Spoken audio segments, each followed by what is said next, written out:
हरियाणा विधानसभा का monsoon session कल से शुरू होने जा रहा है। ऐसे में सेशन कितने दिन का होगा, इस पर फाइनल मोहर जो है वो कल बिजनेस एडवाइजरी कमेटी की बैठक में जो है वो लगेगी। लेकिन बताया ही जा रहा है कि 3 दिन का मानसून सेशन होगा, जिसकी शुरुआत कल से होने जा रही है।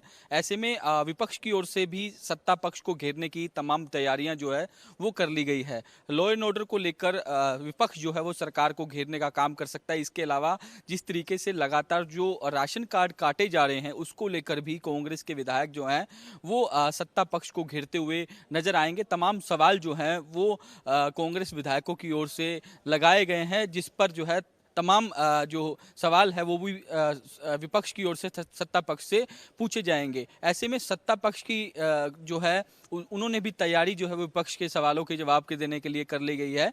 कल बिजनेस एडवाइजरी कमेटी के बाद बीजेपी विधायक दल की बैठक भी जो है वो हरियाणा विधानसभा के अंदर रहने वाली है। मुख्यमंत्री नायब सिंह सैनी जो है वो बीजेपी विधायक दल की बैठक जो है वो करेंगे और तमाम विधायक भी जो है इसके अंदर मौजूद रहेंगे कि इस तरीके से विपक्ष के सवालों का जवाब देना है, इसको लेकर रणनीति जो है वो तैयार की जाएगी। तो जो मानसून सेशन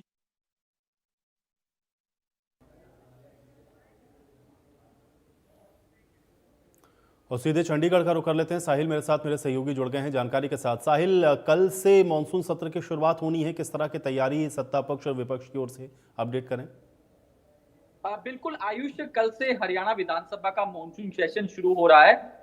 विपक्ष की ओर से सरकार को घेरने की पूरी तैयारी जो है वो कर ली गई है, तो वहीं विपक्ष के सवालों का जवाब देने के लिए भी सत्ता पक्ष की ओर से पूरी तैयारी जो है वो कहीं ना कहीं कर ली गई है। मुख्यमंत्री नायब सिंह सैनी की ओर से आज विधायक दल की बैठक जो है वो शाम को 6 बजे अपने आवास पर बुलाई गई है। किस तरीके से विपक्ष के सवालों का जवाब देना है, इसको लेकर रणनीति जो है वो तैयार की जाएगी। तो ऐसे में हंगामेदार जो है वो हरियाणा का मानसून सेशन देखने को मिल सकता है। विपक्ष लगातार यही सवाल उठा रहा है कि हरियाणा में लॉ एंड ऑर्डर के नाम की कोई चीज जो है वो नहीं बची है, कानून व्यवस्था का दिवाला निकल चुका है। आए दिन जो है वो मर्डर हो रहे हैं, डकैती हो रही है, इस तरीके के सवाल जो है वो विपक्ष की ओर से उठाए जाएंगे। सत्ता पक्ष भी जो है वो पूरी तैयारी जो है वो कर रहा है। तमाम डिपार्टमेंट के अधिकारियों को आदेश दे दिए गए हैं कि जो जो भी सवाल विपक्ष की ओर से किए जाएंगे उनके जवाब जो है वो बनाए जाए। तो कहीं ना कहीं इस बार का मानसून सेशन जो है वो काफी हंगामेदार जो है वो रह सकता है।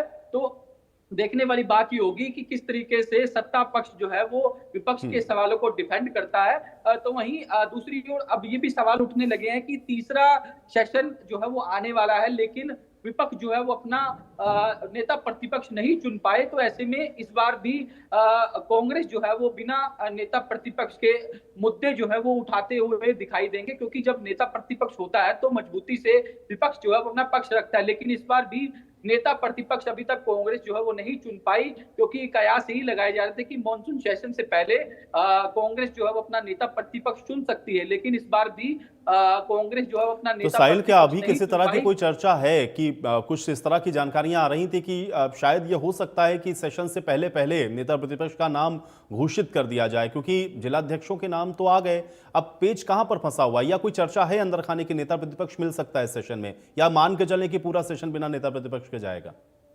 बिल्कुल कल तक की चर्चाएं थी कि कांग्रेस जो है वो नेता प्रतिपक्ष का ऐलान कर सकती है, लेकिन कल जो दिल्ली के अंदर मीटिंग होनी थी, हमारे सूत्र बता रहे हैं वो मीटिंग नहीं हो पाई। अब ऐसे में कल जो बीएससी की बैठक होनी है बिजनेस एडवाइजरी कमेटी की, उसके अंदर भी जिस तरीके से जो चेयरपर्सन होते हैं वो विधानसभा के स्पीकर होते हैं, और साथ ही साथ जो नेता प्रतिपक्ष होते हैं उनका भी रहना जरूरी होता है। लेकिन इस बार नेता प्रतिपक्ष ना होने की वजह से मेंबर के रूप में भूपेंद्र सिंह हुड्डा जो है वो इस मीटिंग के अंदर शामिल होंगे। मेंबर के रूप में कांग्रेस की ओर से गीता बुक्कल शामिल होंगे। मुख्यमंत्री तो वैसे भी शामिल होते हैं, लेकिन नेता प्रतिपक्ष का नाम भी जो है वो सबसे ऊपर होता है। लेकिन इस बार मेंबर के तौर पर जो है वो भूपेंद्र सिंह हुड्डा इस मीटिंग के अंदर शामिल होंगे। तो कहीं ना कहीं अब ये लग रहा है कि इस बार के सेशन में भी कांग्रेस जो है वो बिना नेता प्रतिपक्ष के अंदर अपनी जो रिप्रेजेंटेशन है वो देती हुई नजर आएगी। तो कहीं ना कहीं सत्ता पक्ष को भी एक मुद्दा सेशन के अंदर मिल जाएगा कि हर बार की तरह इस बार भी कांग्रेस जो है वो बिना नेता प्रतिपक्ष के सदन के अंदर आई है। तो कहीं ना कहीं गहमा गहमी का माहौल करके विधानसभा सेशन के अंदर देखने को मिल सकता है। तो विपक्ष लगातार लॉ एंड ऑर्डर की सवाल उठा रहा है, खाद की कमी, बीपीएल जो राशन कार्ड काटे जा रहे हैं, ये तमाम मुद्दे जो हैं जिसको लेकर सत्ता पक्ष को घेरने की तैयारी विपक्ष की ओर से कर ली गई है। तो ऐसे में कल का जो मॉनसून सेशन है वो हंगामेदार जो है वो देखने को मिल सकता है। चलिए, शुक्रिया साहिल इस तमाम बातचीत और जानकारी के लिए। तो मानसून सत्र की शुरुआत कल से होनी है, लेकिन एक बड़ा प्रश्न जो इस समय आप कह सकते हैं कि हरियाणा की राजनीति में वो यही बना हुआ है, क्योंकि कल से मानसून सत्र शुरू होगा, लेकिन नेता प्रतिपक्ष कौन होगा इस पर अभी कोई फैसला नहीं हो सका है। और इसी को लेकर के आप देख रहे हैं लगातार प्रतिक्रियाएं आ रही हैं। क्या कुछ कहा गया है बीजेपी की ओर से और अन्य नेताओं ने क्या कुछ कहा, सुनिए।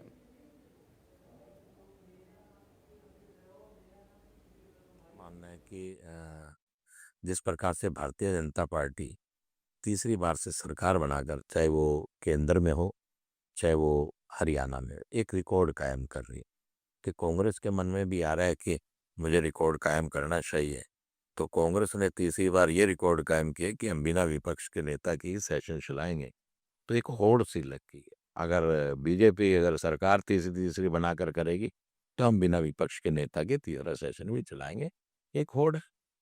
वो ट्रकों के पीछे लिखा होता है कि जलो मत रीस करो, तो वो रीस कर रहे हैं कि तीसरी बार कहीं ना कहीं सरकार तो बना नहीं सकते, लेकिन तीसरी बार ये एक रिकॉर्ड कायम करेंगे। ये बड़ी अच्छी बात है। कहीं ना कहीं रिकॉर्ड लिखा जाना चाहिए कांग्रेस के नाम भी। बात है विपक्ष मजबूत होना चाहिए। अब जब ही कमज़ोर होगा तो विपक्ष, तो फिर बात ठीक नहीं ना। लेकिन विपक्ष तो है नहीं, क्या करें। अब विपक्ष का कोई नेता नहीं है तो क्या आवाज़ उठाएंगे वो। जब तक विपक्ष कमज़ोर रहेगा तो बात नहीं बनती। विपक्ष तो मजबूत होना चाहिए। सरकार तो अपना काम ठीक जगह कर रही है, विपक्ष अपनी भूमिका ठीक नहीं निभा रहा। देखिए, कल से हरियाणा का विधानसभा सेशन शुरू होगा। खास तो यही है कि कुछ जो काम है जिन पर विधानसभा के जरिए ही पास होकर विधानसभा में आगे के लिए रास्ते खुलते हैं, कुछ नए ऐसे काम होते हैं जिनकी मंजूरी लेनी होती है, और कुछ ऐसे इश्यूज है ज्वलंत जिनके ऊपर प्रदेश भर की सब कामों की समीक्षा की जाती है। कुल मिला के मिला जुला एक ऐसा ये सेशन चलेगा जिसमें विपक्ष अपनी बात कहेगा और पक्ष अपने किए गए कार्यों की जानकारी भी देगा। ना तो उनका हाईकमान बचा है, ना कांग्रेस के लोग हरियाणा में बचे। मैं तो एक बात समझता हूँ, बड़े लंबे समय से पहले जिनको अपने जिला स्तर पर कमेटी बनाने में इतने साल लग गए, तो ये तो इनका कल्चर ही ऐसा है। ये इसी तरीके की हरकतें और इसी तरीके की बातें ही करेंगे। बिल्कुल। देखिए, संवैधानिक पद है और नेता विपक्ष बहुत ज़रूरी है, होना चाहिए। मैं खुद मानता हूं कि इस मामले में हमारी पार्टी ने देरी की है, और लेकिन अब जो खबरें आ रही हैं और उम्मीद है कि बहुत ही जल्द पार्टी हाईकमान विपक्ष का नेता का ऐलान कर देगी। और विपक्ष, क्योंकि वैसे तो कांग्रेस के विधायक अपनी मजबूती से अपने इलाके की आवाज़ को विधानसभा में उठाने का काम कर रहे हैं, प्रदेश के जरूरी मुद्दों को उठाने का काम कर रहे हैं, लेकिन नेता प्रतिपक्ष होगा तो मुद्दा और भी बड़ी मजबूती से उठाया जा सकता है।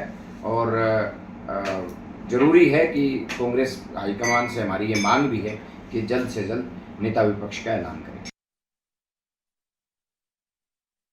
मानसून सत्र किस तरह से रहेगा इसके बारे में आपको बता देते हैं। 22 अगस्त दोपहर 2 बजे से सदन की कार्यवाही शुरू होगी, यानी कि मानसून सत्र की कार्यवाही सदन 2 बजे से शुरू होगा। अमूमन ये 11 बजे से होती है, लेकिन इस बार इसमें थोड़ा परिवर्तन है। फिर 23 और 24 अगस्त को छुट्टी है, ये भी आपको जानकारी है। 25 अगस्त को साल 2025 और 26 के लिए अनुपूरक अनुमानों को प्रस्तुत करना और फिर चर्चा और मतदान, ये कार्यवाही में रहेगा 25 अगस्त, यानी कि इस दिन आप कह सकते हैं कि विधिवत तौर पर कार्यवाही शुरू होगी। फिर विधायी कार्य है 25 अगस्त को ही, ये भी रहेंगे। तो यह भी अनुमानित शेड्यूल है जो कि हम आपको बता रहे हैं। हालांकि अब पूरी तौर पर अभी थोड़ा सा इंतजार और करना होगा, क्योंकि बीएससी की मीटिंग के बाद आप ये देखेंगे कि पूरी तरह से तय हो जाएगा। 26 अगस्त अनुपूरक अनुमानों के संबंध में हरियाणा विनियोग विधेयक